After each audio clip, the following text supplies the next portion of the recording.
Good afternoon. Good afternoon, everybody. Welcome to our panel today. We have a really great afternoon conversation that we want all of you to be able to participate in and just to really amplify the reality that this is really the first time at one of our large gatherings that we're really bringing issues of LGBTQ students to the fore of the conversation. I will add to that it's been really exciting to be at other events and other kinds of panels where I've heard LGBTQ students and their issues and concerns mentioned and amplified. So I think that's saying a lot about the progress that Teach for America is making as we celebrate 25 years, but certainly not without acknowledging that there's a long way to go still with regard to this conversation. So thank you all for being a part of it. Just as a little bit of context, oops, I'm sorry, let's see. That's the wrong slide. Let's see, how can did I do something wrong here?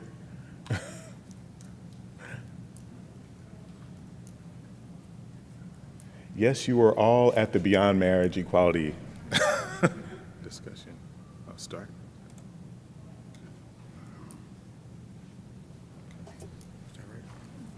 There we go. So again, welcome to Beyond Marriage Equality, Safety and Empowerment in Education of LGBTQ Youth.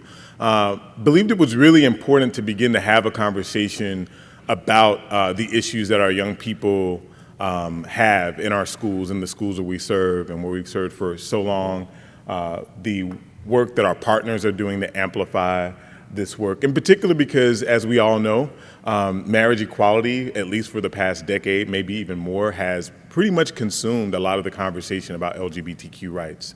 And certainly as someone who's worked in schools for so long, for the middle school student that's being bullied, for the high school student that's contemplating suicide, our ability to marry federally isn't really doing a lot for their immediate and urgent needs. And so I was really excited about coming into the initiative at this juncture because I feel like we have an opportunity now with the passage of federal marriage equality to really bring light to so many of the other issues that are coming up. And as I explore conversations with regions about transphobic bathroom bills that are being passed around our country, around the school to prison pipeline where LGBTQ youth are overrepresented, we have a real opportunity here to really bring these attentions to the forefront.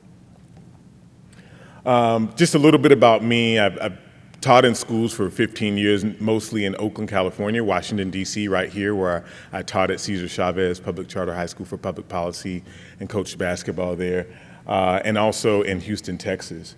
I reflect on the journey for me and why this work is so valuable. I was a 16-year-old in Southwest Arkansas, contemplating taking my life because I couldn't find any teachers at my school at that time who I felt were affirming of LGBTQ people. Some of the most damaging things I heard in school came from teachers and administrators, and not my peers. And then to become a teacher and to be that person who I called myself an interrupter. Whether I was out in the classroom or not, I certainly did not allow for certain kinds of things to be said. And so I think in terms of allyship, in terms of our roles as LGBTQ people, to be interrupters in those spaces, to ensure that our students have safe and affirming places in which they can learn is really important. Most recently, I was youth director at Center on Halsted in Chicago, where I served hundreds of youth from the south and west sides of Chicago who were LGBTQ, most kids of color, some runaway homeless, are kicked out, as we know that happens with so many of our young people. And the ability to support their immediate trauma against the school environments that they were in, where I didn't really have a lot of ability to have an impact. So when TFA built the initiative, for me, it was a perfect opportunity to marry the experience I had as a classroom teacher with the youth advocacy work that I've done for longer than 15 years. The vision for our LGBTQ initiative, and we just celebrated a year in October, so it's a very young initiative at TFA. I certainly want to give thanks to all of those people who came before. There have been tireless efforts made on the regional level, on various teams, for people to say, we should be talking about this issue, we should be talking about this issue. So this initiative would not have been born without the tireless effort of many alumni who are sitting here who brought this issue up over and again, and now we're ready to sort of jump in and do the work. One day, all LGBTQ low-income students will have an opportunity to attain an excellent education. Kind of in short, I always say we take our mission, our vision, and ensure that all means all, right? And that when we talk about all, that LGBTQ students are a part of that conversation. Some of the statistics that we well know, the dropout rate for LGBTQ youth is 3 times the national average. 8 in 10 students surveyed said that they've been verbally harassed at schools, and only 18% of LGBTQ students of color reported that their school had a comprehensive policy to address in-school harassment and assault, protections based on sexual orientation and gender identity and expression. And clearly there are lots of other stats that we could have as part of this, this visual. But we want to meet the obstacles and the challenges of what our students are going through by talking about them not just through their vulnerabilities and their weaknesses and the things that are challenges for them. What does it mean to lead with dignity? What does it mean to learn with dignity? What does it mean to talk about our students in a way that's sort of assets driven, their resiliencies, their talents, their strengths? I had a student one time say, well, they only come to the school to talk to us when they don't want us to kill ourselves, be bullied, or they're concerned about us getting STDs. And when you consider that most of the interventions in schools are centered around those vulnerabilities, what kind of message are we sending our young people? Right, so we have some great panels here to help talk about that. Just in terms of the initiative, I know a lot of people aren't aware of the work that we've been doing for a little over a year or so, just to go through that, to strengthen and cultivate key strategic partnerships and relationships. So part of my role here is really talking with organizations like National Black Justice Coalition, HRC, GLSEN, Trevor Project, Center for Black Equity, Campus Pride, Swerve Magazine that's in the house, to really develop those partnerships, because we can't do this work alone. This includes an effort not only nationally, but regionally, to identify those LGBTQ stakeholders that can help us do this work. To extend the reach and impact for the LGBTQ initiative, both internally and externally through marketing and communications, there are numerous stories, not only on the panel, but out here in the community, and we need to know them. We need to know about your experiences. We need to know about that brave education that we talk about. How does that show up in your work? Our communications teams wants to amplify those stories, and so there'll be opportunities not only after here, but ongoing for you to tell and share your stories of how this work really shows up for you. We offer LGBTQ recruitment and confirmation support. As an example, 2016 Corps were the first Corps in TFA history to be able to identify as LGBTQ and to have gender expansive options where they could at least identify themselves beyond the male and female gender binary. This just happened last year. So again, a sign that there's a lot more work to do, a sign that this is new, but there is some progress that we've been making. To provide LGBTQ inclusive training, support, and professional development across the continuum, that starts with our selection process, that moves into induction and institute, to ensure that when we're talking about race and class, that we're also talking about the intersection of LGBTQ identity. Against someone who told me once that we don't want to divert from our conversations of race and class, I said, well, talking about LGBTQ issues isn't a diversion from our conversations of race and class, it's a deepening of our understanding of race and class. And then finally, to support internal and external partners who seek to impact decisions at the intersection of educational policy and LGBTQ justice. As we mentioned before, federal marriage equality has happened, but there's so many struggles in regional levels and district levels around LGBT supports. So many of our teachers, we talk about the ability to bring who you are to the classroom. That is a luxury at TFA. Not all of our core members are able to bring their full identities to classrooms. They can be fired for doing so. And that's a real educational policy challenge that we have to face as an organization. So to tell you better about what we do as an initiative, we have an amazing panel that we've assembled here of some of our esteemed alumni, and they're going to talk a little bit about their experiences. We have Jessica Wodach, who's Executive Director, if you can just wave because I know we're not in order, Executive Director of Two Rivers Public Charter, served in the Corps in New York City in 1993. We have Desiree Rott, who was GLSEN 2015 Educator of the Year and is an alum at McKinley Tech teaching and served in DC in 2007.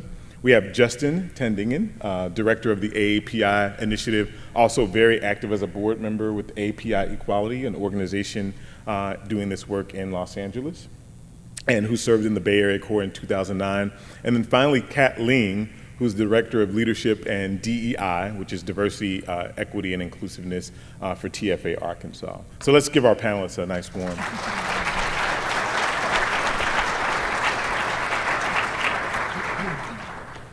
So a few questions. First, I just want to ask the panel in no particular order. I know none of you are eager to jump in first, but but perhaps somebody will. Can each of you offer not just the vulnerability that our students face in schools, because we know the stats, right? The stats are really clear. You can look up LGBTQ students and find a lot of sobering, depressing stats about the challenges that we have. But what opportunity we have to talk about not just the vulnerabilities in school, but also some of their resiliencies and strengths. So I'm still in the classroom. And can you pull the mic a little bit closer? Oh, hi. Okay. Is it better? Okay. So, well, recently I just did a research paper with the One World Education Program in partnership with them. And I am affirming of my LGBT students. I'm an out educator myself. And a couple of my GSA students who also have me as an English teacher chose LGBT-related topics, and my student Sky researched about LGBT youth and homelessness. And not only did she research it and argue for policies and practices that would end this, but she and her mom are currently researching how to start a nonprofit to attack this problem. So it was a really beautiful way to show for me how the content, how they take something that they really care about and they connect it in the content, and I teach the literacy skills and they're able to learn that way. But then they go out and kind of enact social change and feel like they're empowered to do that is what I think is the most beautiful, resilient factor for my students. They truly want to not only think about these issues and learn more about them, they want to change them and fix them. Hi everyone, I'm Jessica Wodach. As Tim said, I'm the executive director and one of the founders at Two Rivers Public Charter School, which is here in Washington, D.C. And as he mentioned, I'm a Corps member from 1993, and I thought I'd start just by saying that in 1993, which was very early in the Corps, and if any of you are from the 90s, come say hi to me later, because there are not very many of us around. Represent 90s. Yeah. So at orientation for us over the summer, we were at UCLA, and one of the first days we were all in the room, and Wendy was up on the stage and did this exercise, stand up if. And it was all kinds of things, and then came stand up if you were gay or lesbian. I had not planned to come out to hundreds of people in that way, but it was who I was, and I was going to stand up. And I remember just the feeling of just being overwhelmed, and also of kind of standing up and looking around and not seeing anyone. And I did, of course, find the folks who were family, but I just wanted to say that to be in this room with all of you, some of whom are family and some of whom are allies, is an overwhelming and wonderful thing. So I just thank you for being here. Thank you for making this an issue of importance for our whole community to talk about. But to answer the question you posed, we have a little guy. I have 2 elementary schools and 1 middle school here in DC. We're the school with the longest waiting list in DC. Had a little kiddo come to one of our campuses this year who at age 4 was transitioning from one gender to another. And this kiddo's parents came to talk with us, extremely supportive. She is very clearly a girl and has been her whole life to herself, and the family wanted us to help her with that and wanted us to help her come to her new school and be the girl that she knew she was. And this kiddo is such a bright, sprightly, wonderful little human being. And her parents had a journalist do a photo essay of who she was kind of after transitioning. And they talked a little bit about just, and this is a young kid, but in her very early years, when she was told she had to be a boy, when she was denied that opportunity, how angry and hurtful she was towards herself.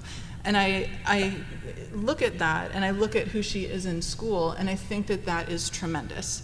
And it makes me think of two things. So the first is the amazing self-awareness and self-confidence that our LGBTQ youth and adults have to come to know who they are, in most cases when they are told that's not who they are. And so that just seems like an incredible resiliency. And then also, this kiddo's ending right now is a happy ending. I mean, she's very small, but she is who she is, and she is loved by her peers and her family and her school. For many kids, that's not true.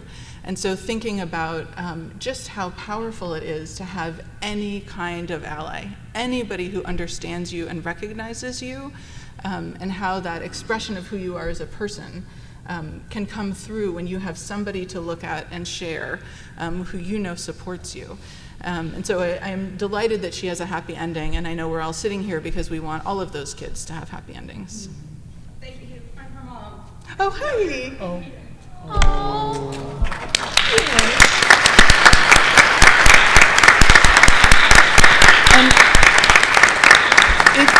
If you want a role model of how to be an amazing mom, to lead. Oh.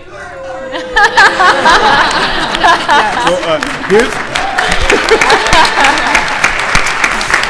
so I have to interject about this sort of like amazing semblance of stuff. No, because now listen to this. When I was putting this panel together, I asked Desiree, who I've become friends with, to be on the panel. I asked Jessica, who one of my closest friends, who I was in his wedding, is a principal at one of her schools. I found out later that Desiree taught Jessica's kid at McKinley Tech. And now we have the mother of the student that we were referring to in the room. So I think amazing things happen when people step into bravery. And so before we go into the next question, I also want to say this is a social media friendly thing. I think one of the ways that we amplify this work, I've been asking people to use our hashtag #BraveEducation. If there's a quote that touches you, if there's a moment that touches you, please let's get it out there. Like hashtag TFA25, hashtag #BraveEducation, so that we can really amplify this well beyond this room. So thank you for being here. To hear her described in that way, in this setting, just makes me so happy for her and have so much hope. So. Thank you. Awesome. Let's go on, Kat. Yeah, so, can you hear me? Yeah, okay. So I'm Kat. I work in Arkansas. Do you have anyone else from rural regions in the room? Oh, all right, awesome. So, but for my first 2 years on staff, I worked as an MTLD, and I mostly supported core members in a town called Lake Village, which is a town of 2,800. And one of my favorite stories about resilience and strength of students is about students at Lakeside High School.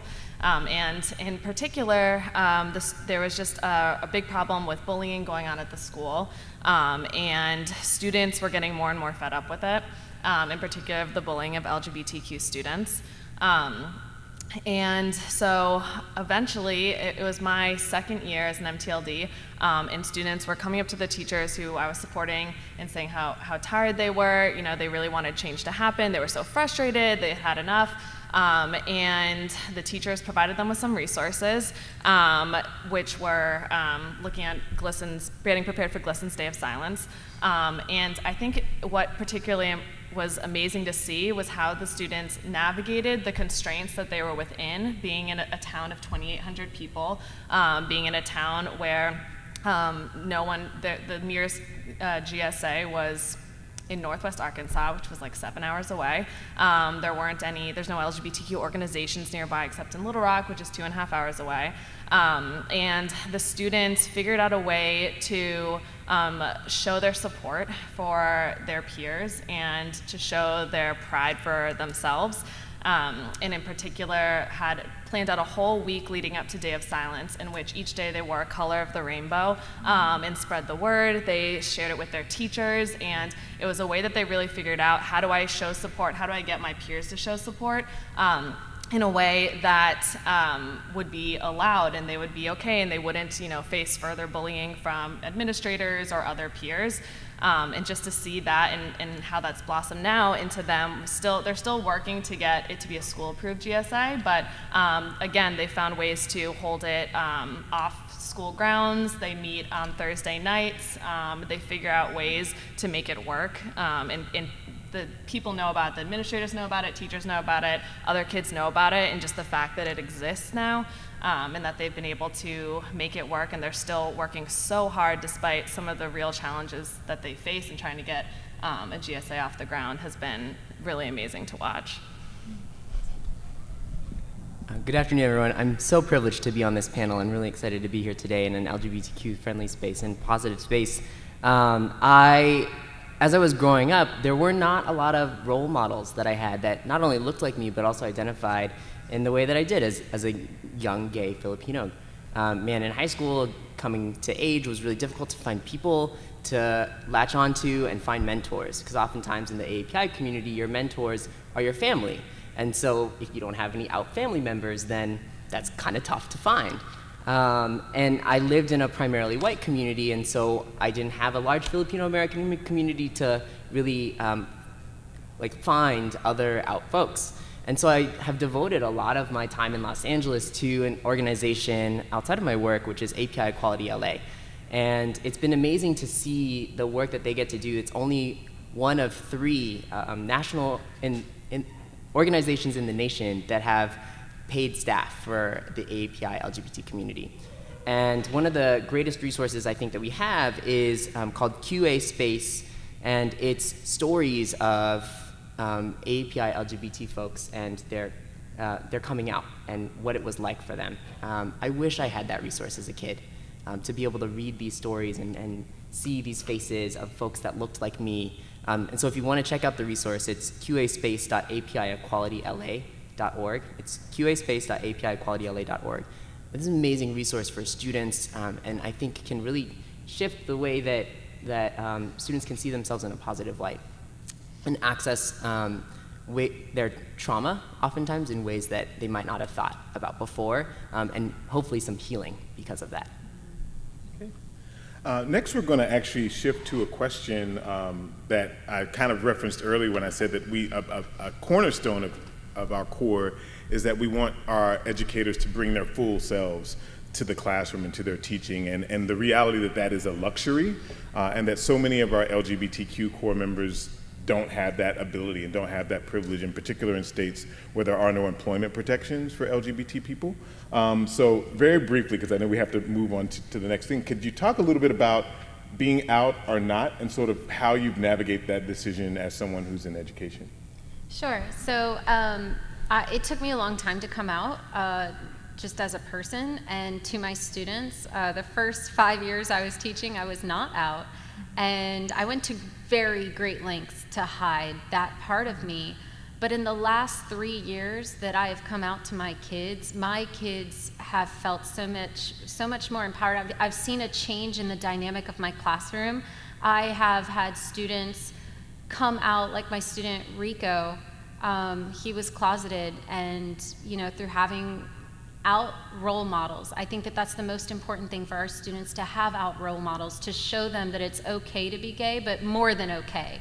I bring my full self to my classroom, my pink hair, my tattoos, my big personality, all of it. And the kids, they feel that they have a space because I make space for myself and for them. And my student Rico was just, last year, he was highlighted in the Washington Blade 20 under 20 for youth leaders who are doing awesome things in the community.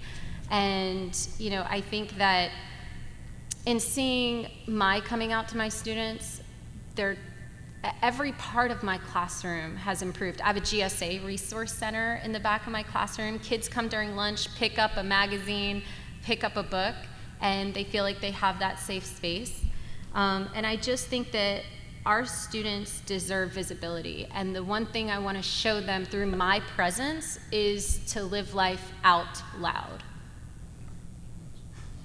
And can you imagine how delighted I was when my son, raised by 2 lesbian moms, got into Ms. Rott's class? Pretty happy.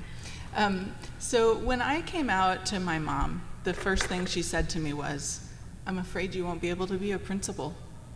And that was her fear, because she knew what a dream it was for me, and she knew how unlikely that felt. Now, I am older than some of our other panelists, so that was a while ago. But when I started in education, I wasn't out to my students. I was out to my peers, and it didn't feel whole. And it was something that I grappled with the entire time that I wasn't out. And when I started talking about it in one of my later jobs, not my TFA placement, one of my friends was a counselor, and she gave me one year a gift of a frame. And she said, "It's for the picture of your family for when you're ready." And it was a great day when I got to put the picture in the frame and be ready. And of course that meant, for me, I had to feel that that was going to be okay with the people I worked for. But I took that picture with me to many jobs and ultimately helped start my own school, which is one way to make sure you can be out. But in the early years of being out, I had that picture, and any time that a student used any kind of gay slur, I asked my teachers to bring them to me. And I sat down with them, and I talked about it, and I brought out the picture. And I would say, "Did you know that I'm gay? Did you know this is my partner? So when you say that, you're actually talking about me." And the power of making that personal for them was really quite incredible, because they don't think that they're talking about you or uncle or whomever it is. And so I think that was really important. Now, and I know Tim referred to this as a luxury, but I live here in DC. I am unapologetically out. It's on our website. It's who I am. My wife is a part of our school community. All 3 of my kids have gone to our school. And that is really important to me. And I actually don't tolerate anything other than acceptance. And I know for some of you that's a dream that can't happen because of your context. For me, it's a reality, and in part because I've helped kind of cultivate this community where we accept and celebrate all difference. And I do that by living who I am. As, frankly, just a boring lesbian, people. Just really boring, right? I mean, honestly, it's not very exciting. But it is who I am, and that is what I am at school and with my kids and my families. And it is an absolute pleasure and a delight, and something I would never turn back, and I hope for all of our educators and our kids. So, my story's a little bit different, because I taught in Mississippi and now I work in Arkansas, and both of those states don't have employment protections for LGBTQ people. And I very, very strongly and passionately believe that our students in those states and in all states where there are no legal protections desperately need LGBTQ educators. This is a conversation we have a lot with people who are LGBTQ coming to our region. And so for me, I also grew up in Connecticut, came down to the Deep South, rural Deep South, was really completely unsure of what it was gonna look like. And I kind of just started dipping my toes in the water by gauging people's reactions, slowly coming out to one person at a time. And I taught 4th grade and was not out at my school. But what I tried to do was find ways to bring who I was as a teacher, as a bisexual woman, to my classroom in ways that felt affirming to myself. And so that meant reading books with students about diverse families. It meant Teaching Tolerance has some amazing lesson plans I'm sure many of you know about, where we would talk about some kind of problem about a lesbian woman gets fired from her job. What do we think about this? Let's talk about this and engage in conversation. And for me, that was a way of living and being true to myself, while also giving myself that space and the grace to make sure that I could stay doing the work, because our kids really need LGBTQ educators in the places where the laws haven't yet caught up with where they need to be. Tim and I often talk about intersections of our work, and so I actually have a similar story to Kat, even though I taught in San Jose, California, where I was out to my peers and felt very comfortable amongst my teacher friends. A lot of them were Teach for America core members or alumni, so I was very fortunate that there was a very supportive group there. But I wasn't out to my students, who primarily identify as Latino. And growing up Filipino, like understanding that like there are cultural things that happen in your family that make you really hesitant about some things. And so I brought that with me to my Latino community, and I in many ways wish I hadn't, and I wish I had more time. And so like to see role models of people who are out to their students is really exciting, and I think that's one thing that I wish I would have done better, is figuring out how I could do that for my kids. I was able to bring elements of myself to the classroom, but I think too what that would have shifted was my relationships with parents in a significant way, because I worked very closely with the parents of my students, and so it was exciting to be a part of that community and learn so much, but it was not something that I was able to experience. So it's cool to be able to hear that like it's something that we have on the panel. So. And I'll just sort of add that from an institutional perspective, one of my roles as the senior managing director of the initiative is to really institutionally, how do we support these issues? Institutionally, how do we create school and school partnerships which make explicit that we are a diverse organization that accepts people regardless of orientation or gender identity, so that that's part of the contract. When we work with schools, that's just something you know, and that could actually be leveraged to provide support for core members in states like Arkansas that don't otherwise have protection. So I think there's a lot that happens on the backside of it to ensure that this work is institutionalized and that we can truly carry it forward, to make sure that one day is inclusive. Lastly, I do want to ask very briefly, just that question, really briefly, what do you think, or what do you look forward to as someone advancing educational equity going forward? Like, what is one thing you think we could do to really ensure that one day is inclusive? I would say, I know that our students deserve educational experiences that truly speak to them. Our students are diverse. That's why we need a diverse core. That's why we need so many people coming together to give them the resources that they need. They need quality healthcare and accessibility. The one thing I really hope for the future is that our Senate, our country, our politicians, our lawmakers really get it together. This is not fair. It's a travesty. It's not fair that I can teach in DC and identify as a queer educator on all my social media platforms and tweet about this event, and teachers in the South, in the Southwest, and other regions don't have that privilege. So many people have privilege. I have a lot of it, and I'm very aware of it, and our country needs to accept it, understand it, and then change it. They need to some people are even not willing to acknowledge it, and that's what we need to do, and that's what I hope that our kids will have in the future.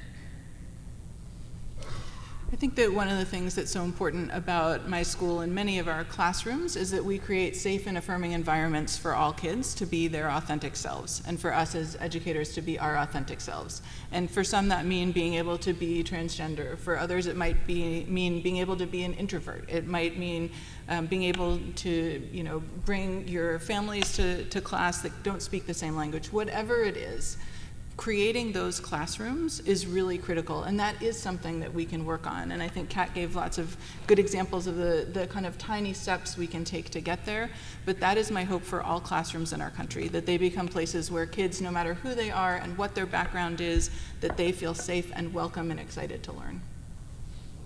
Do you want me to go? I can go. We'll switch up the order. It's time to change our LGBT work to TLGBT work, or TLGB work. See, I'm still transitioning as well in terms of how we focus our efforts.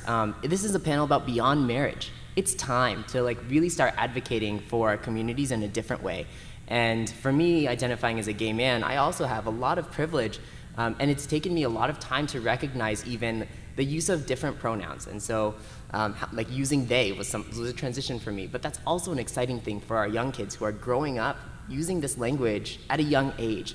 And so it gives me a lot of hope that our students are getting more and well equipped. But what worries me also is that there's just a lack of funding for our small LGBT organizations who started with marriage as their platform, and now that marriage is won, there are a lot of folks who have stopped funding these small organizations. And so I really hope that we as a community devote time, devote money, devote energy, so that we can continue educating our public around what it means to be TLGB. There's just like all of these bathroom laws are so scary, and so if you read any of this policy language, it's quite frightening, and our opposition is still very, very alive and well. So what are we doing beyond marriage? Because it's time to really shift to TLGB.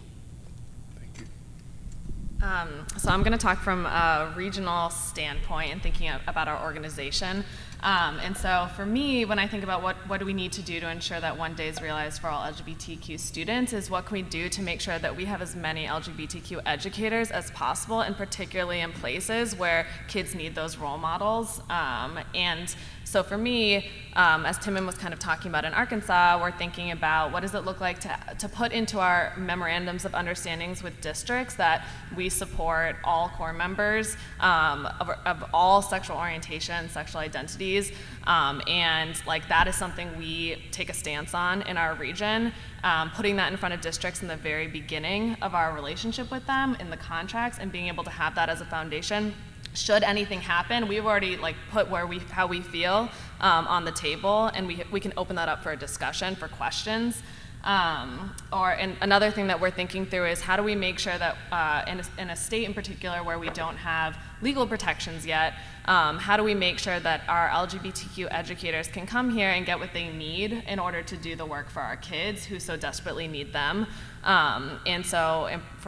Another thing that we do is look at a school culture and climate survey to see what's the experience of our core members who identify in various parts of the state, in various schools. If someone comes to Arkansas and really says, I need to go to a school where I can be out, which school can we place them at? How can we be really attentive and make sure that we're thinking really critically and strategically to make sure that everybody can do the work, because we really need everybody in the work, and we really need our LGBTQ educators in Arkansas.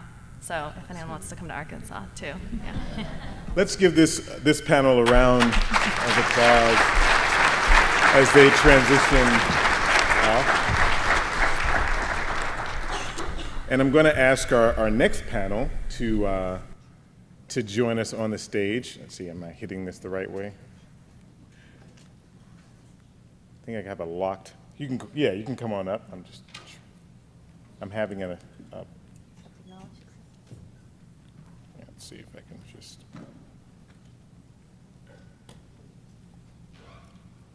Click it. Sorry.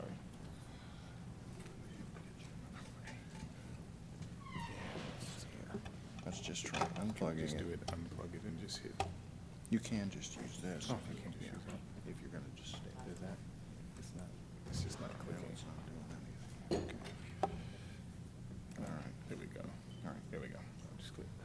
Thank you. So part of the work that I do, the LGBTQ community initiative is part of a larger team called Strategic Initiatives and Partnerships.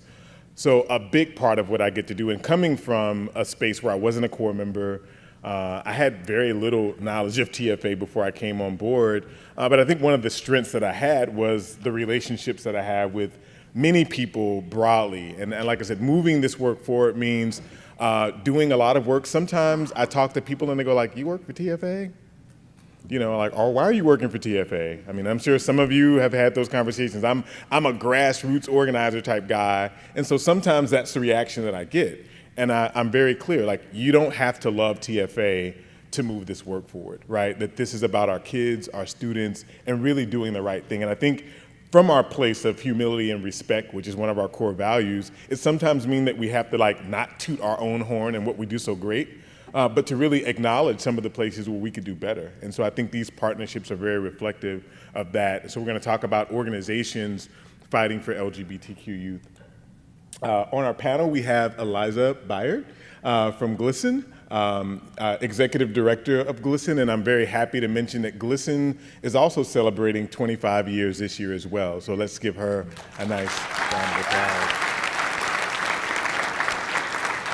Two really powerful organizations working together, and so much of the stuff that was referenced here is actually at the graphic, and a lot of other things are things that GLSEN helps to produce nationally. And also, Southeast Arkansas started a GLSEN chapter just last year. So in some of our rural and remote places that we're doing this really great work.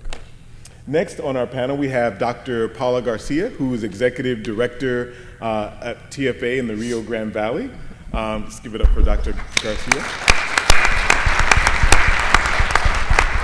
And just briefly, I had an opportunity to visit the region very recently to meet with a lot of amazing people who are doing the work there. When I taught cultural and ethnic studies, I taught Gloria Anzaldúa, who's from the Rio Grande Valley.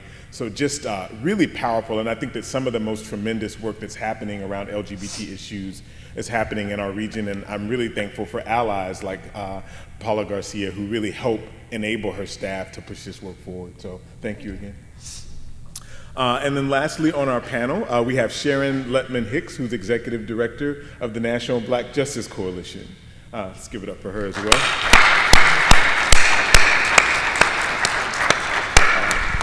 Sharon does an event that she'll talk about in a little bit called Out on the Hill, which happens during Congressional Black Caucus. And it's an intentional opportunity to ensure that during Congressional Black Caucus, LGBT issues are being amplified in the context of things like Black Lives Matter.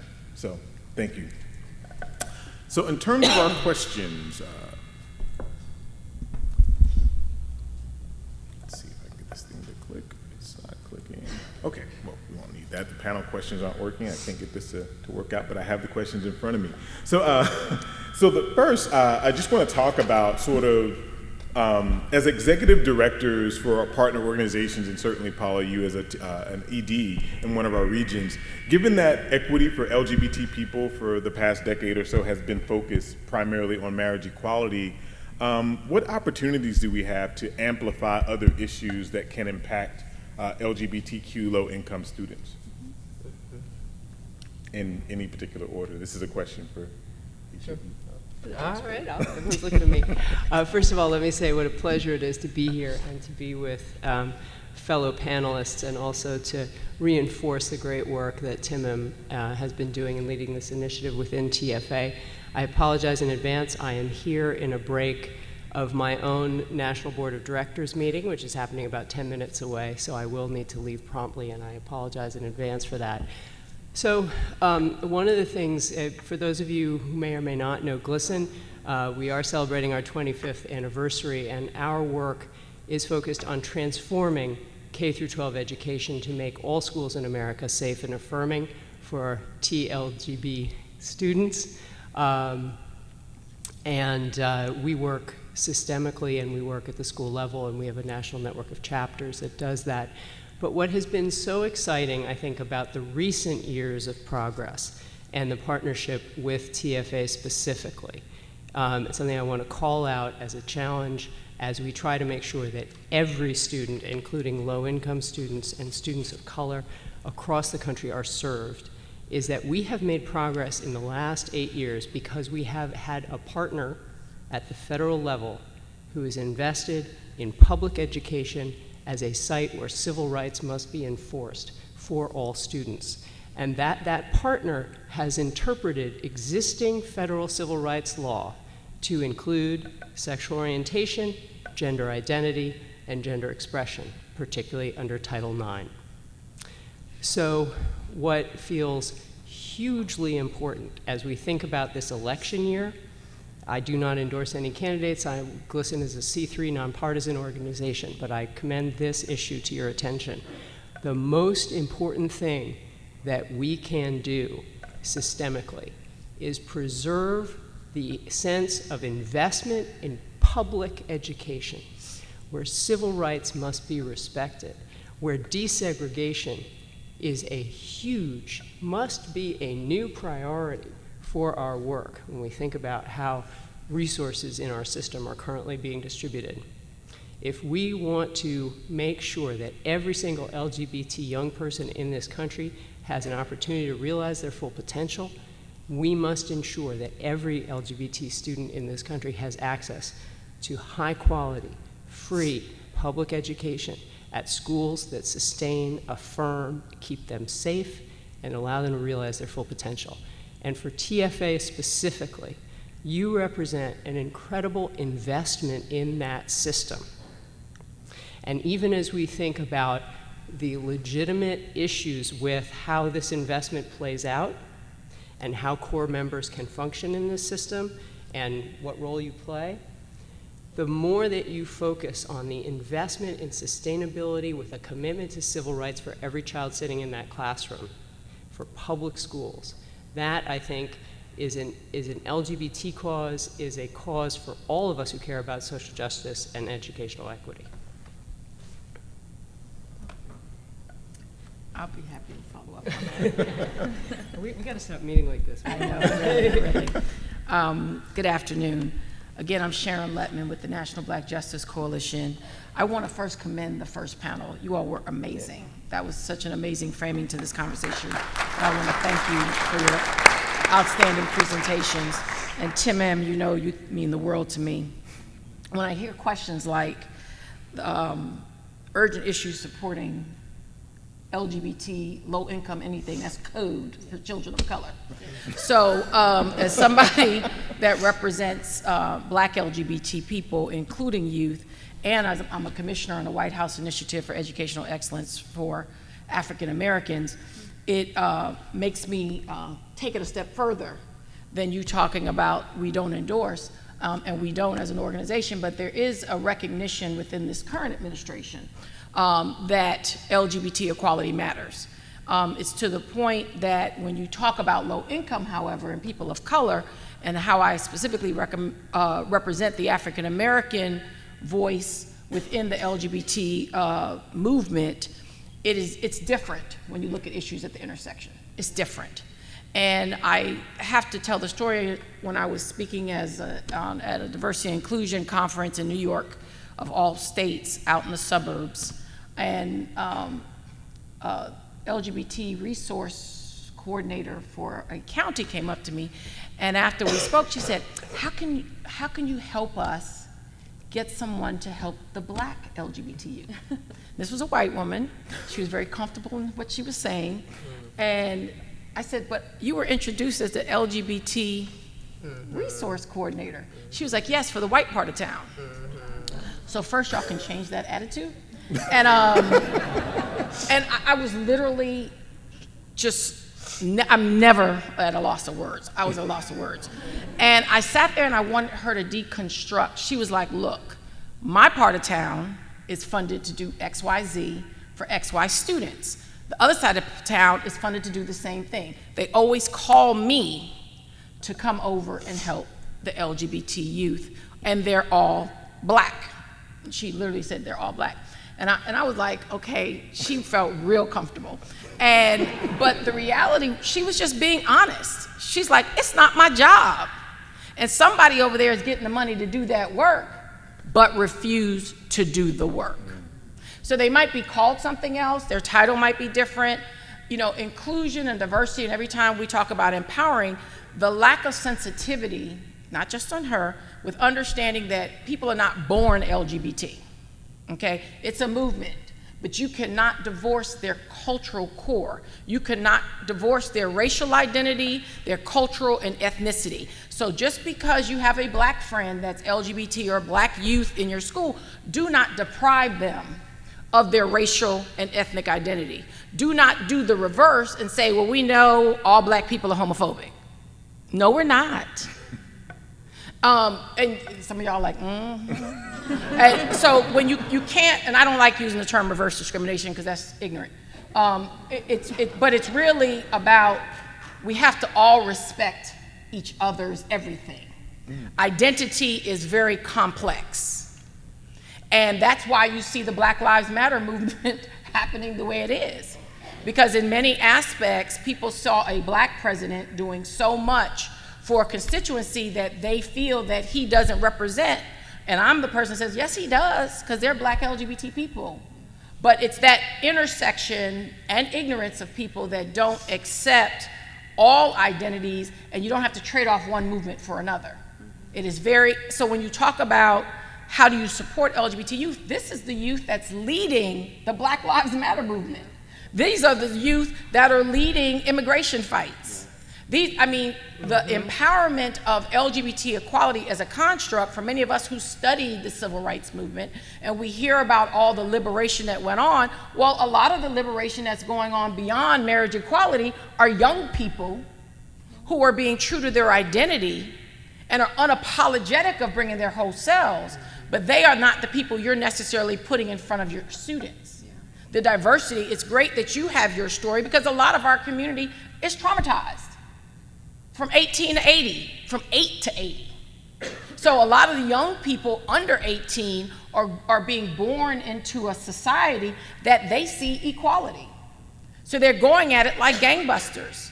And I see the elders talking to them like, I wish I could have. But what's, I have the amen choir in this room, I love it. I just speak my truth.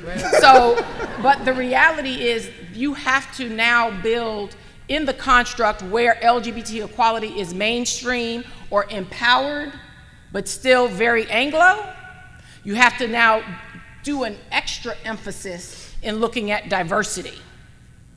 So a lot of places, I was a keynote speaker at Gettysburg College, I'll call them out, and they have a little bit of a diversity issue.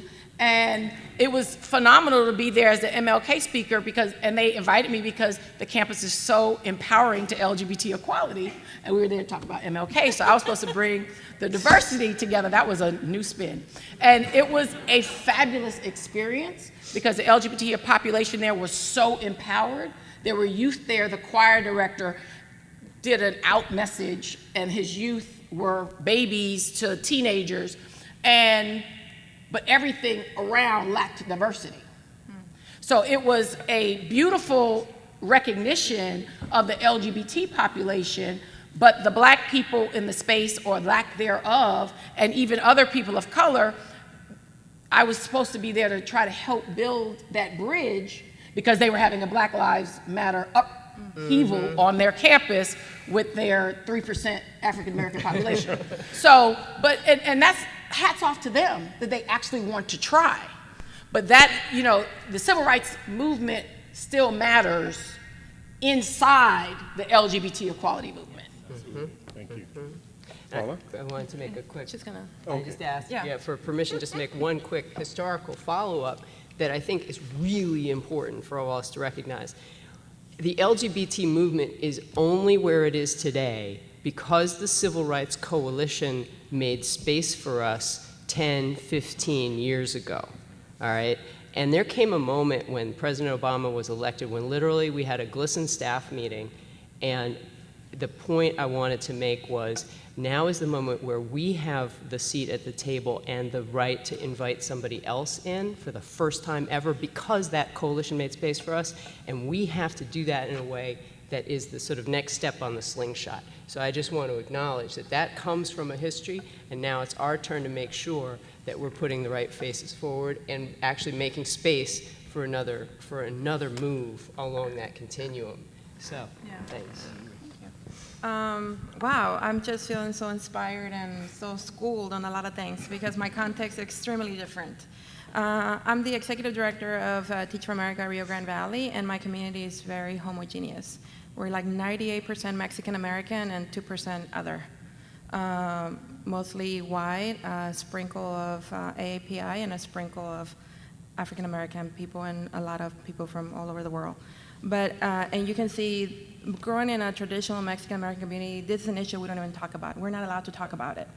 My experience has been very different. I think I met my first gay person when I actually joined the Corps in 1998. I'm sure, and now that I think back about it, I know there's actually gay people in my family, but again, we don't talk about it. We have the aunt who has never been married, the uncle who lives somewhere but never comes to visit, those type of conversations, and nobody's really out in the community. That was my experience growing up. I'm a different also in terms of my experience for Teach for America because I actually grew up in the Rio Grande Valley, joined the Corps, went back, did college in the Rio Grande Valley, joined the Corps, went back to teach in the Rio Grande Valley, and I've pretty much been there all my life. So when I leave my community, that's when I say, wow, it's different to be somewhere else and to learn the experiences of actually what is happening in the rest of the country, where I'm very, I guess in many ways blessed because of that experience. Like I'm not aware of, I am aware, but I don't experience it, so it's different. But I came into this work full in, and I'm just thinking of the importance of coalitions, the importance of allyship, the importance of building awareness. As a teacher first, as a principal later, and now in my role, because I realized that I looked at the angle first, how do I support my Corps members? and I learned that new term, TLGB, because my core members who identify this way really struggle in my region. They really struggle. I've had conversations with them. They tell me I get pushed back into the closet. It's not a friendly or safe space. I cannot be the full me. And I always talk about the importance of being your full self in the community, in the classroom, as a leader, because that is the best way to lead. So I really started this introspective journey of figuring out, well, what do I have to do as a leader to support this community of core members, and what do I have to do differently, right? Especially at Teach for America. So I think that for me manifested first in a lot of introspection for me. What do I do? What do I say? How do I act? And just being very clear that there's very little that I know, and if I don't know, I cannot support and I cannot help. But instead of saying, well, let me hire a consultant, let me go talk to this person, I really had to think about what do I have to do different? What questions do I need to be asking myself? What questions do I need to be asking our students and our teachers and our community? And what does that landscape look like? So I started from that, just learning a lot from experiences of others and going to schools and looking for patterns, right? Are students in schools homophobic? And the answer is yes.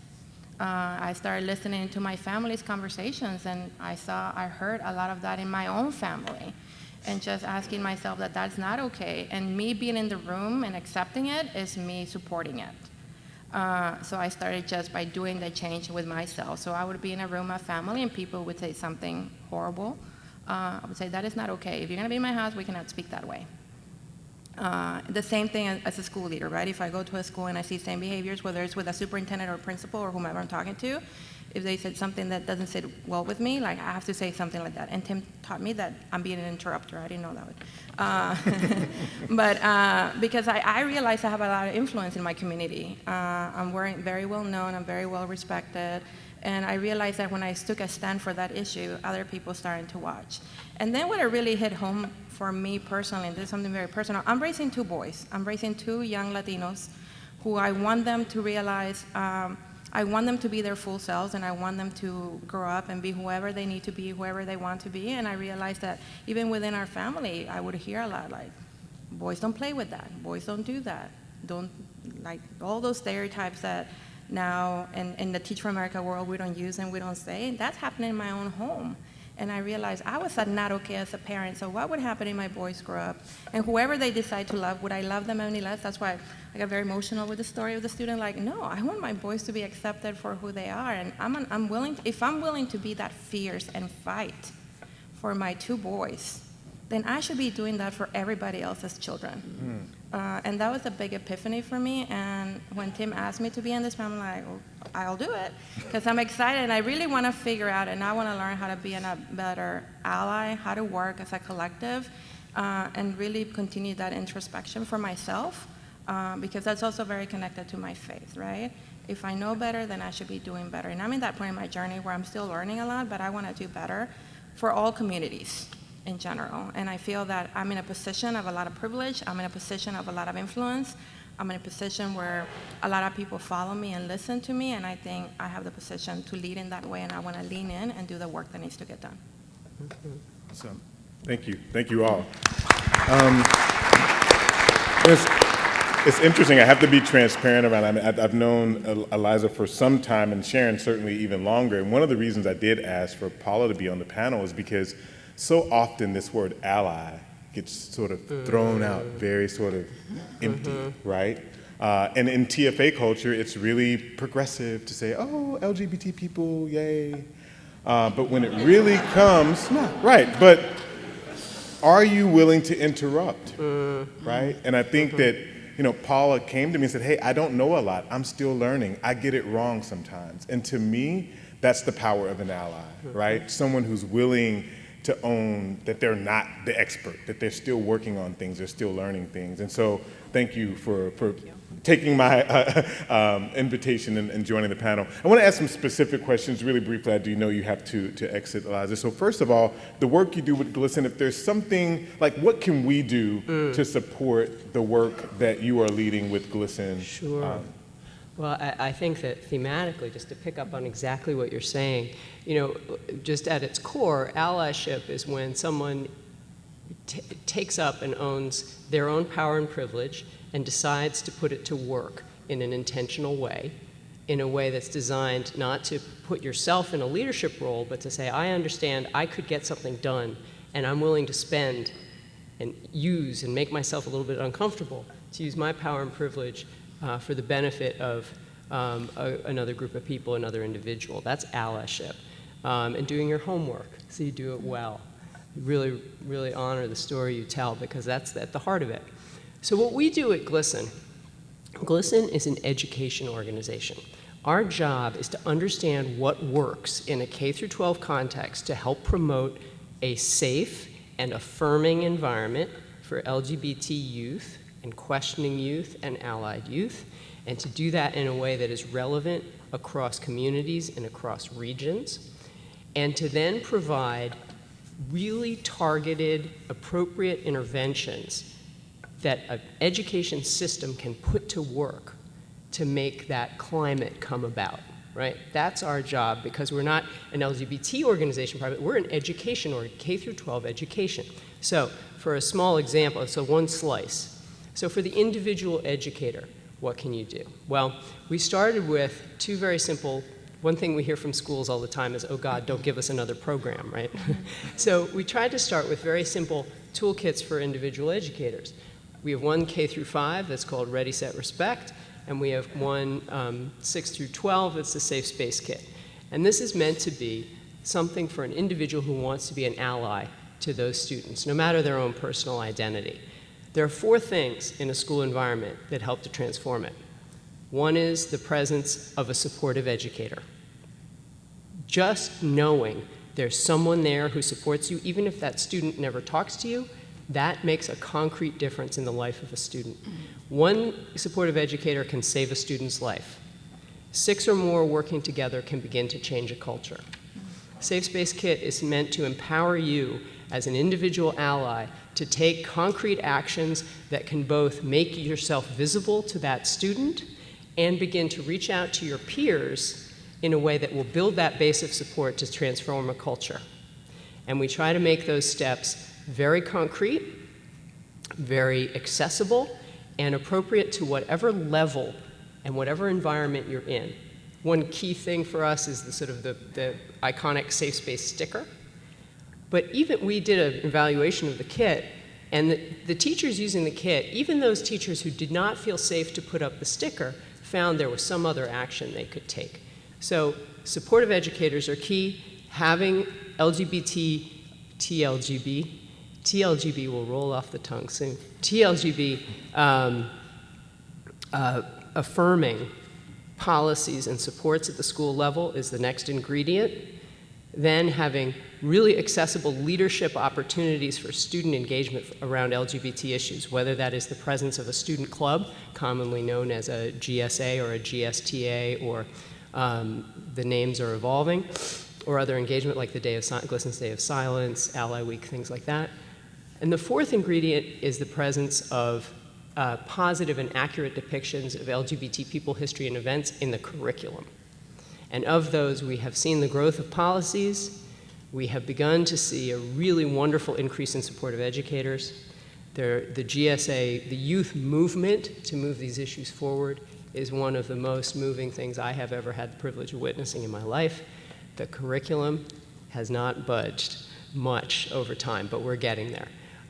So the role, if you can think about how you individually can be an ally. Again, there's the Safe Space Kit. You can get these things for free at glisten.org. Safe Space Kit, Ready, Set, Respect, or you can encourage your district to purchase them for everybody. That would be great allyship. We'd appreciate that. But you can have it for free. That's one thing you can do. But then TFA, again, 2 things. Institutionally, the leverage that TFA has, districts want the person power. Make them work for it on this front as well. Make them sign a contract. Make them say that they will not do things, even if their state says it's okay to do it, which is disgusting, right? So use that leverage, and then at the institutional advocacy level, make sure that our country's commitment to truly public education bound by civil rights law does not waver. And make sure that TFA's investment in public education is sustainable. and that those schools will continue on, and that this teacher corps will continue to build the power of those schools. Thank you. Thank you. Sharon, I did want to ask you a question. You talked a little bit about this in terms of the work of Out on the Hill. Could you say a little bit about that, the intersection of Black Lives Matter, which I'm not sure people realize was actually launched and started and amplified by Black feminists and queer people. So I think when people hear that, they aren't aware that LGB has been at the center of that work. So can you say a little bit about that? Sure. 6.5 years ago, MBJC created a program emphasis on how we build influence from a public policy lens. And because it's over expressed that African Americans are the lagging community around LGBT equality, my strategy and our slogan, my own personal slogan is Own Your Power, was to put us in a space of power within the African American community and bring our whole selves. So every year in September, the Congressional Black Caucus members, those are the members in Congress who are African American, host the Congressional Black Caucus Week here in the Convention Center.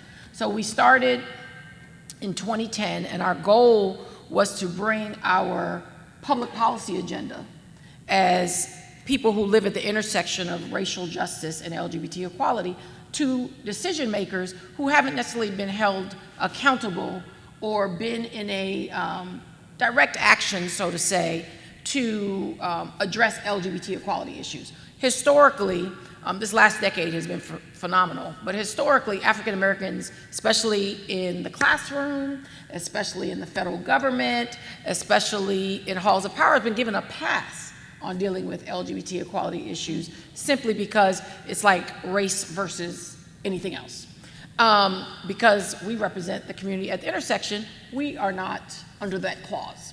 So we decided, and we hosted an event right here, and actually it was an education panel focused on LGBT youth, and it was phenomenal. You know, it kind of broke down the walls. The only issues that impacted the LGBT community that was at the forefront in CBC was HIV, which again furthers stigmatization that that's the only thing that matters to us as a community or the only thing that we suffer from. At the same time, we intentionally made it about young people and about youth because everybody's supposed to care about youth. And it was touch and go from even getting a partner, and we actually had NEA be our partner of that particular session, and the necessity to do that, you know, like a lot of advocates, I really applaud your viewpoint from an allyship perspective, but it was so critical to just be, to be present, to be unapologetic. We also lead our organization unapologetically. We're not asking permission to be in space as LGBT people and as an LGBT community. We're not saying, will you help us? We're saying, we're here, we're part of you. We're Black too. You know, our mantra well before the Black Lives Matter movement was, we're Black too.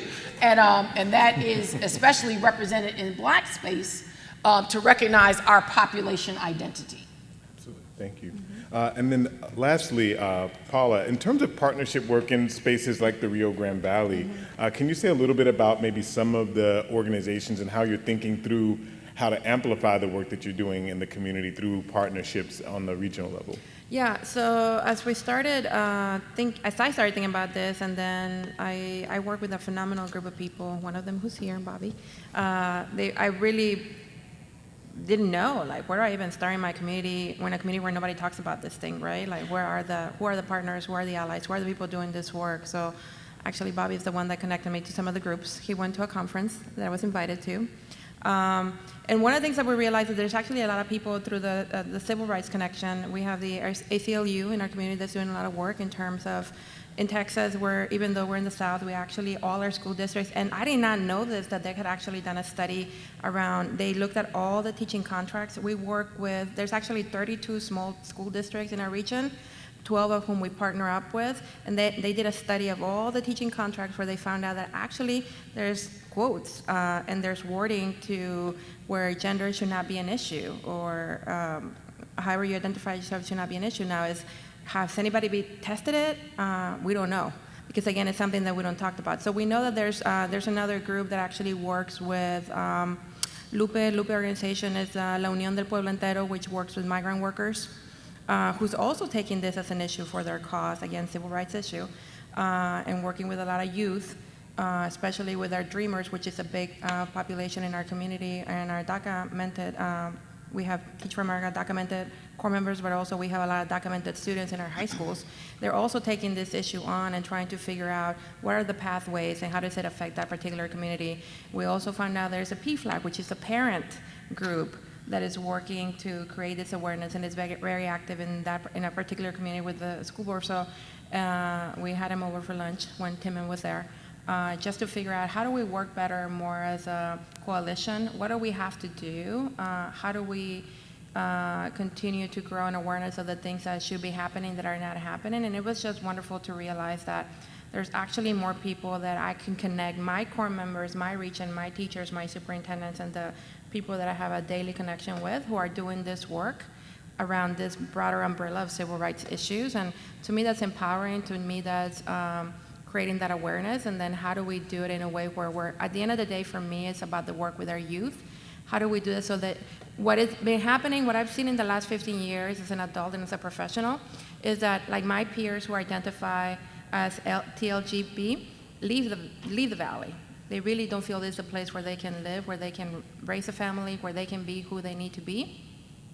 And I really feel very responsible for changing that narrative for our future people. We cannot have our talented people, our smart people, our people that are very aware about this civil rights issues leave our community, because then what are we leaving behind, right? We're gonna perpetuate this pattern of being uneducated and not knowing. So I'm very committed to figuring out how do I empower the youth so that they don't leave my community and they can come back so that we become even a better, stronger, collective, thriving community.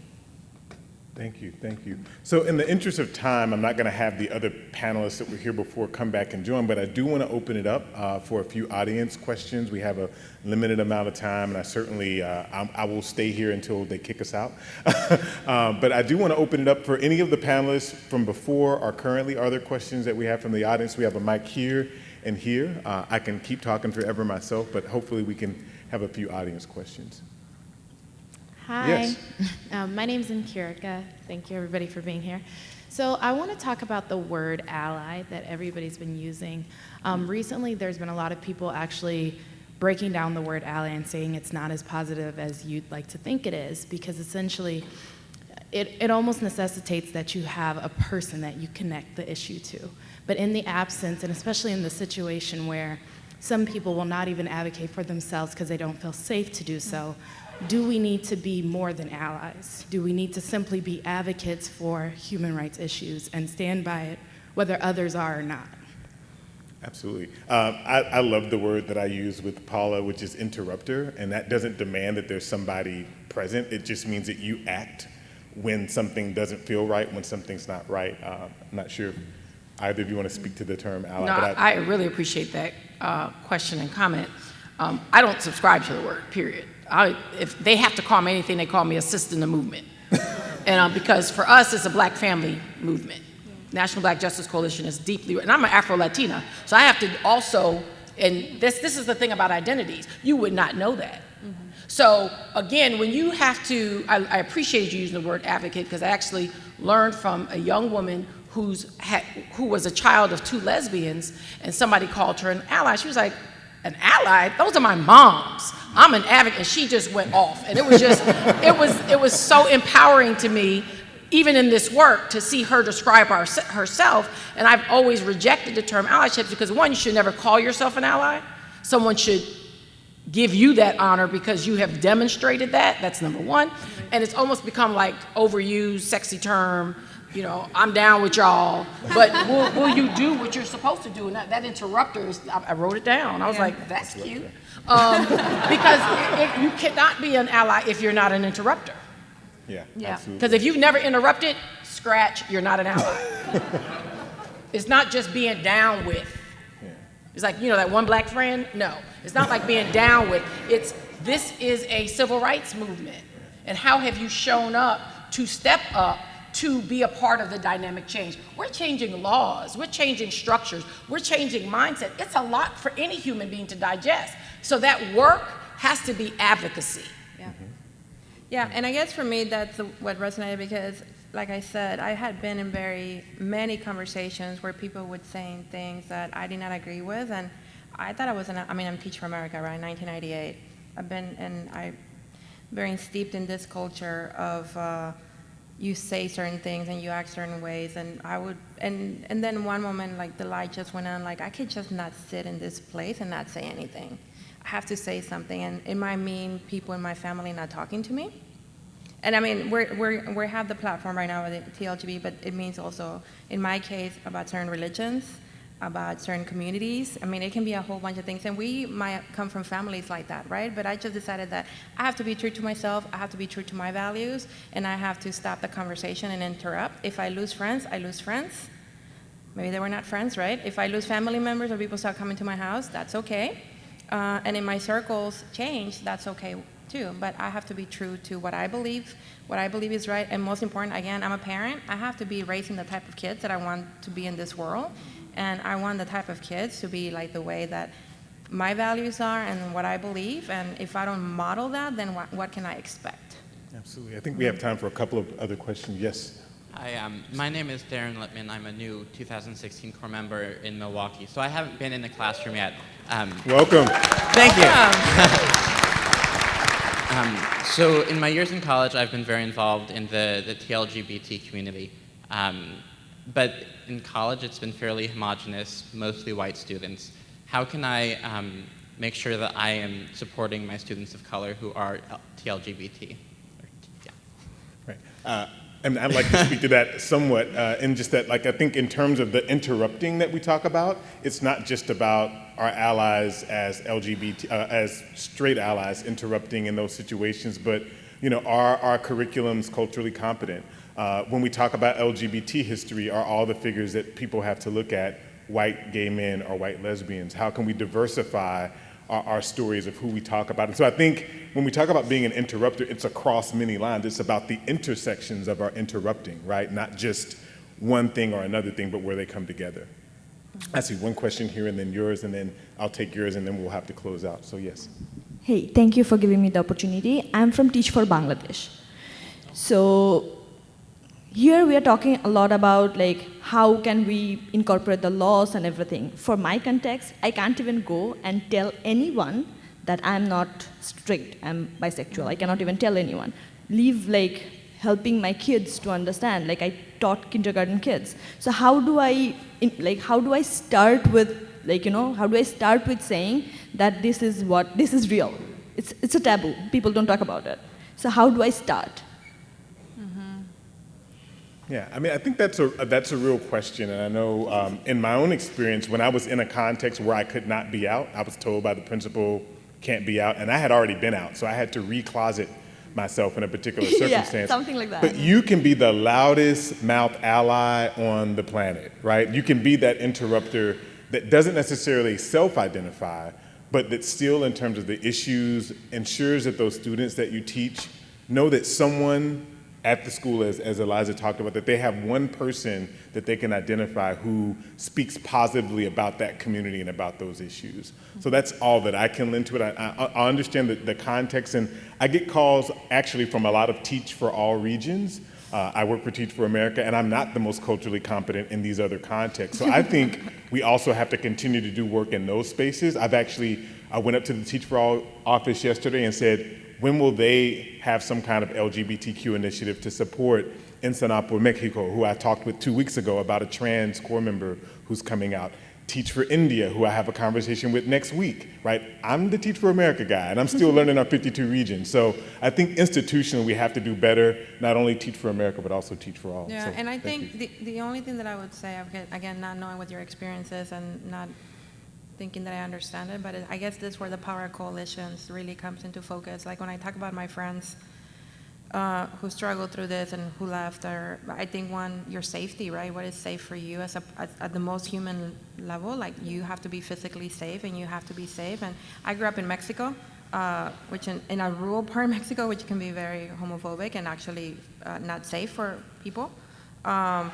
So that's one thing, but the other ones are like again, like I did not know in my community about all this other work that was taking place, so it makes me wonder within the Teach for All network or within the community, and I guess, again, there might be things that are so hidden that nobody's talking about, but I'm sure, again, the other thing, like faith-based organizations can also be helpful, if that's something that it's important to you, because it is an issue of safety, it is an issue of expression, or it might not. It depends, again, your context, but I think that many times there's a lot of resources that are available that we don't think about because it's so, we feel so threatened and it's not safe that we don't look around us to see what else is available.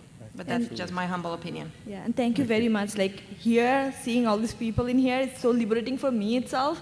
And I just really want to thank Teach for All to arrange something like this so that we can talk about it. Thank you. Thank you. Thank you for coming. Our last two questions. Yes, I'm going to get you both in. People are still waiting around, so yes. Hi, my name's Kyle. I was 2012 New York City. My two questions are sort of interrelated. The first session I went to today was about the school-to-prison pipeline. A big issue of that is suspension. And LGBT students are suspended at a rate of 3 times to their straight peers. So what dialogue needs to happen, both administratively at districts and in classrooms, to ensure that our students, LGBT students, are welcome in schools and aren't being pushed out and marginalized? The second part of it, a big issue for me being an LGBTQ educator in New York City, was the issue of homelessness, because we know 1 in 4 homeless youth are LGBT and they have nowhere else to go. So what can we do to recognize the rights of homeless students while also adding that layer of intersectionality for LGBT students who are living on the streets because of families disassociating with them? I was going to say 2 weeks before I interviewed first for this job, I was at a big conference in Chicago on education, public education, 2 days of talks, and I was working with homeless LGBTQ youth, most of whom were in school. There was not one conversation, one panel, one forum at all mentioning LGBTQ students. Right, so I think the interrupting doesn't just have to be the interpersonal things that we have, but like when we're in spaces where they're talking about the school to prison pipeline, is someone getting up and mentioning this stat and saying that we can't have this conversation without talking about the disproportionate number of LGBT youth being suspended. When I'm in panels and discussions about the dearth of black male teachers, right, or the crisis of young black men, and there's no mention of black and brown boys who are LGBTQ. So I think, again, in those spaces, how do we interrupt the conversations to ensure that those statistics that you're talking about are amplified in general space when those conversations happen? Because I've often been in spaces where no one mentions it at all and where people feel, well, do I want to bring this up? I think we all have a responsibility to make sure these things are brought up. Any comments here? Mine is not related directly to your question, and I strongly advise you to contact Listen about your particular issue, because they have extensive... Jared Fox in the back of the room. He's your man in New York City. Yeah, extensively about both issues that you raise. But I do want to advocate in this space to stop using the term straight. It is like self-oppression. Stop calling heterosexual people straight. I'm gonna leave that there for y'all to think about that. Definitely something to consider. Yes. Let's just go on to the next question. We do have to exit the room, so thank you. Thank you for your question, Kyle. Talking about the responsibility we all have, and I know it was briefly touched upon about starting dialogue in communities where it's not talked about, but I think even your reference to the conference in Chicago you went to, even in diverse urban communities, these are issues that are like sometimes left out. What can we do, like 3 concrete steps to get this dialogue started? And really get it moving in places or in workspaces in communities and cities where it's not the first thing brought up. I just have a question. How many school leaders do we have in the space? Right? I mean, yeah, thank you for being here. But one of the reasons I had Jessica on the panel, Jessica, you're still in the space, right? Yeah. I mean, the ability you have as a school leader to completely shape and shift the conversation, right? To ensure that when you do conferences or professional development training for your teachers, that you include these type of topics. I think it really starts there, and I certainly encourage when I talk to people about coming to the core, I talk about school leadership down the road and how changing and shifting our school cultures and climates is really going to be the work of us sort of getting in those places where we have influence. I love what you said about, I get to do that because I actually started this school, right? Yeah. And I think sometimes it is about that kind of infiltration, that kind of interrupting where we actually step into those spaces. But I do want to let them respond to that question as well. I couldn't hear the actual question. So the question was just around sort of how do we ensure that these issues are brought up when we have the big conferences around issues like suspension, school to prison pipeline, homelessness of youth. This conference at Not TLC? this one, no. like Oh, in the general conferences where it's not mentioned. Okay. So I guess the way that I understood the question is like, how do you start a dialogue where it's not even a dialogue, Yeah, right? exactly. And it's I not think just that, in communities like yours, but yeah, urban and I communities. think that, again, one of the things that I always find interesting, and I believed, again, for a very long time, that in order to start the dialogue, you have to, especially, again, I live in a very homogeneous community. I thought that in order to talk about certain issues, you have to be representative of that community. And it just hit me that you don't have to. So once you start, so one of the things, again, I become more aware of it now that I'm a teacher in America. Like, I don't have to be AAPI to talk about issues in that community. I don't have to be African American. Like, we say, well, we cannot talk about Black Lives Matter because nobody in the community is Black. I'm like, no, we need to be talking about that. As a Latino and a brown community, we need to talk about, it's like, how do we remove this binary again? Of it has to be this, or it has to be straight, or it has to be TLGB. Like, I think that there's a lot in the middle that we don't talk, but many times we're afraid to take that leap because people are gonna think, oh, you're talking about that because you identify that way. And I think that the more we just talk about issues that are provocative, that we're curious, whether it's religion, right? Nobody talks about religion in public school because it might be too politics. This issue, Black Lives Matter issues, and like, how do you make it in a way where it's something that people want to engage with? I mean, it doesn't have to be expertly facilitated. You can be authentic, but it's just to bring awareness. That's the way I'm approaching a lot of conversation in my community, because we honestly, why are we talking about? Because otherwise, if you don't start the conversation around this, just being curious and wanting to learn more, you let all these negative stereotypes dominate the conversation. The example about Muslims, right? In my community, it's a very small, tiny 1% Muslim community. If we don't talk about it openly, then everything my community is hearing about the Muslim community is negative. And I'm not okay with that. I'm gonna be an interrupter and say, that's not actually the narrative. That's not the right narrative. The same thing, if you're in a community where there's no immigrants, right? Undocumented students, are you not gonna talk about it? I want you to be talking about it, because you might not know, they might be in the shadows, they might be hiding, so talk about it. If you're in a community where we're not talking about this issue, then we need to be talking about it. And I think that's the way I'm approaching my work. Just to raise conversation, to get a sense of what people are thinking, and then I can be the interrupter. I can bring the person that points people to this website, to this information, to this catalog, because I have the privilege to be able to do that. So it's like, really like adopt this word of interrupter, and how do we do more of that in the different things that are important to us. There's so many civil rights issues that we can talk years about. Thank you. That's what and I will say more simple, because that was an awesome response, is you have evaluations, as well as you have the power. Like, the gentleman didn't get a sufficient answer, but I referred him to a resource about the prison, school to prison pipeline. And you have the power to, especially in this room, in this particular conference, but others, to say, these issues were not covered. I'd like to see them on the agenda. Yeah. Absolutely. And squeaky wheel gets the oil. I mean, and I'm gonna end my comment from, we talked a lot from a power center of LGBT equality and some of the challenges, and this conversation is called Beyond Marriage Equality.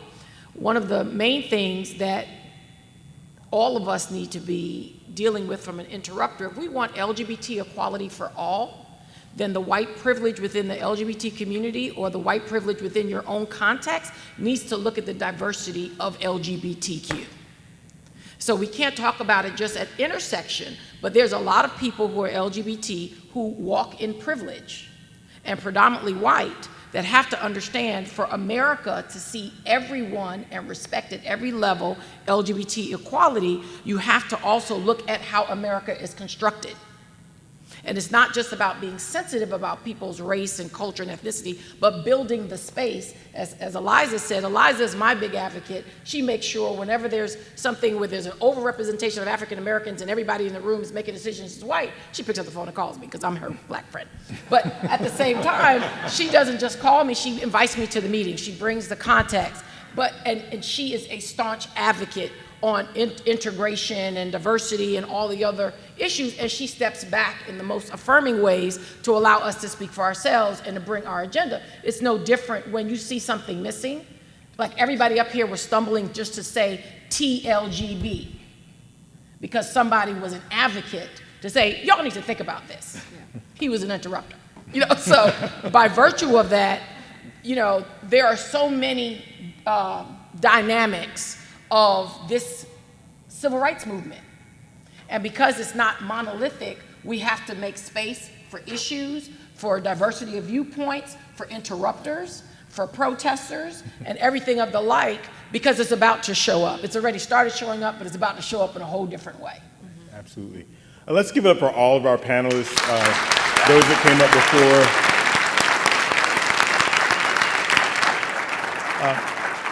Just a couple of things before we walk out, and I think it's really important. So just like when you have panels, discussions, and forums that don't talk about this issue in other spaces that we may be after this or spaces we've gone to before, we have an opportunity to mention, well, we had a discussion about school to prison pipeline. There wasn't a discussion of LGBT in the TFA space, right? Similarly, as you move ahead, we also want to hear in your evaluation that it was so critical and important to have this space. Our institution, our organization has a long way to go still with regard to this issue. So we can start at home, right, with TFA, ensuring that these issues are better amplified, that we affirm our organization when they do it, that we call out the organization, that we interrupt even TFA as TFAers when they don't do it. So I just want to leave you with that. Remember, #BraveEducation, and thank you all for coming here today.